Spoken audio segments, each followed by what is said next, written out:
Welcome to Weekly Words, where every Wednesday I'll share a short, inspirational, and practical video for parents and educators, because we're all in this together. You see, the problem is the picture in our heads of what we think it's supposed to be. The solution is practicing perspective to understand that we're all supposed to be in this for kids. Instead of judgment, what if together we practice curiosity of teaching, learning, parenting, discipline, curriculum, grades, expectations, and the family unit? You see, things can get pretty noisy along the way. As parents and educators, we sometimes feel stressed, overwhelmed, frustrated, and uncertain because kids come with no instructions. Our kids feel that way too. Behavior from all of us is communication, and the goal is to be understanding and empathetic and open to growth as parents and educators.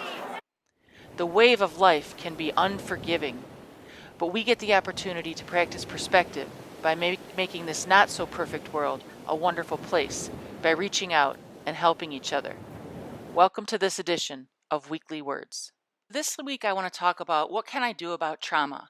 Last time we talked about understanding trauma and knowing that in our schools and in our homes, some of us are in learning brain, some of us are in survival brain, and we truly have to understand that there's an awareness and a difference to each, and how we go about dealing with and handling things between kids who are in learning brain and survival brain is so huge. So that's where we come to, what can I actually do about trauma?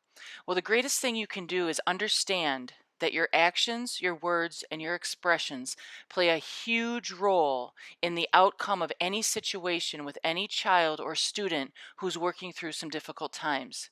So there's two perspectives we can take with students who've been traumatized, who are misunderstood, and those who take detours from what's expected. If we use curiosity instead of judgment, a positive awe, again, that's our actions, our words, and our expressions, and a growth mindset, we can make a tremendous difference in every classroom, every school, every district, every community, and even in your home. So let's take a look at perspective number one. Perspective number one is actually about me. What it means is when a child is acting up, he's giving me a hard time. What's wrong with him? What's wrong with her? Why is she acting like this? Notice that everything is about me. I can also take a look at perspective number two, where it says he's having a hard time. She's having a difficult time. I wonder what happened to him, or I wonder what happened to her.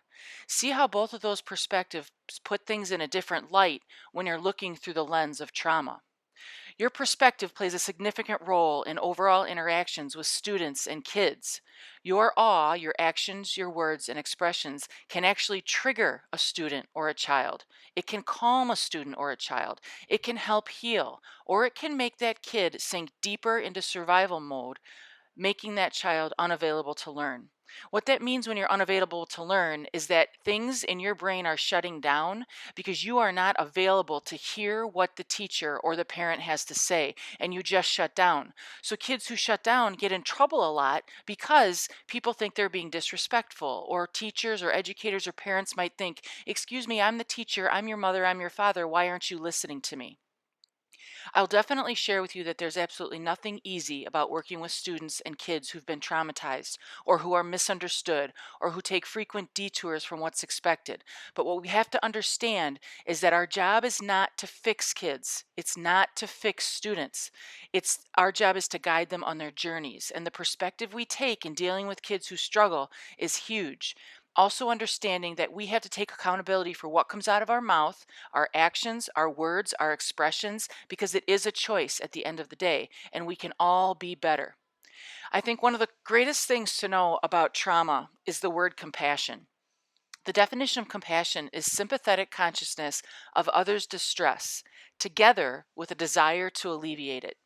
The key to working with tough kids is possessing that genuine desire to alleviate it. You see, your awe, your actions, your words, and your expressions can either be a part of the problem or part of the solution, but it's a choice. Most of us who get into education because we want to help kids. We love kids. We want to see them grow.